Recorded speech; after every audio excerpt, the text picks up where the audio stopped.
Assalamualaikum warahmatullahi wabarakatuh. Saya Reza Rahman. Saya Bukar Aziz. Kami dari kelas 10-2. Pada kesempatan kali ini saya akan sedikit menjelaskan tentang energi terbarukan dan energi tidak terbarukan. Energi adalah kekuatan vital yang mendorong berbagai aktivitas manusia sehari-hari. Namun sumber daya energi yang digunakan manusia dapat dibagi menjadi dua kategori utama, energi terbarukan dan energi tak terbarukan. Kedua jenis energi ini memiliki karakteristik yang berbeda dan dampak yang berbeda pula terhadap lingkungan dan kebutuhan keberlanjutan masa depan. Yang pertama adalah energi terbarukan. Energi terbarukan adalah sumber daya alam yang dapat diperbaharui dalam jangka waktu yang relatif singkat. Sumber energi ini berasal dari alam seperti matahari, angin, air, dan biomasa. Keberlanjutan energi terbarukan tergantung pada proses alamiah yang terus-menerus seperti siklus air, fotosintesis, dan gerakan atmosfer bumi.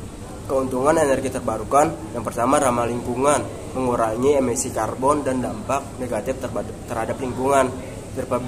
Dapat diperbarui secara alami. Sumber daya alam ini dapat dipulihkan dalam waktu yang relatif singkat. 3. Kemandirian energi, mengurangi ketergantungan pada energi fosil dan impor energi. Contoh energi terbarukan yang pertama itu adalah energi surya. Energi surya adalah energi yang bersumber dari sinar matahari. Selain membantu tumbuhan dalam melakukan fotosintesis, ternyata sinar matahari juga memiliki fungsi tak kalah penting bagi kehidupan manusia, yaitu sebagai salah satu alternatif pembangkit listrik. Peran energi surya sebagai pembangkit listrik sudah dikembangkan secara masif oleh berbagai negara seperti Jerman, Amerika Serikat, India, dan Jepang. Yang kedua ada energi air. Pemanfaatan energi air sebagai sumber energi sudah cukup lama dikenal. Jumlahnya yang melimpah tentunya akan sangat disayangkan jika hanya digunakan untuk mengairi lahan pertanian, area rekreasi, dan untuk dikonsumsi. Yang ketiga itu energi angin. Angin adalah udara yang bergerak dari wilayah yang memiliki tekanan udara tinggi ke wilayah dengan tekanan udara rendah. Dengan sifatnya tersebut sangat memungkinkan bila angin juga dimanfaatkan sebagai sumber energi. Prinsip pemanfaatannya sama dengan energi air, yakni dengan membuat kincir angin. Lalu putaran kincir angin diteruskan untuk memutar generator yang menghasilkan energi listrik. Yang keempat ada energi panas bumi. Panas bumi merupakan energi panas yang berasal dari panas bumi. Umumnya wilayah-wilayah yang memiliki potensi panas bumi ini adalah wilayah yang berada pada kawasan yang dilalui cincin api Pasifik seperti Filipina, Indonesia, dan New Zealand. Yang kelima itu bioenergi. Bioenergi merupakan sumber energi yang berasal dari makhluk hidup maupun material organik seperti kayu, rumput, kotoran hewan, limbah pertanian, dan limbah rumah tangga, atau yang dikenal dengan istilah biomasa. Untuk memanfaatkan material-material tersebut menjadi sumber energi yang bisa dijadikan secara langsung dan ada juga yang harus melalui proses rangkaian. Yang kedua ada energi tak terbarukan.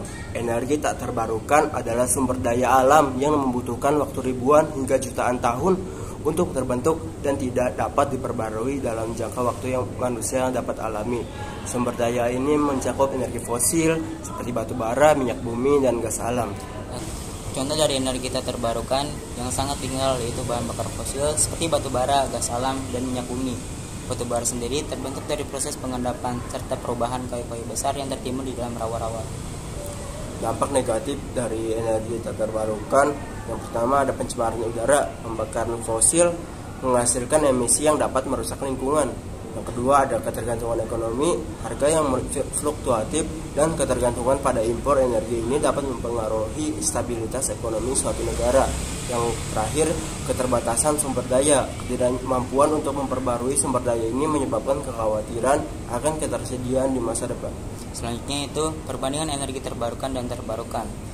Yang pertama keberlanjutan. Energi terbarukan lebih berkelanjutan dan memiliki dampak lingkungan yang lebih rendah daripada energi tak terbarukan. Yang kedua yaitu teknologi.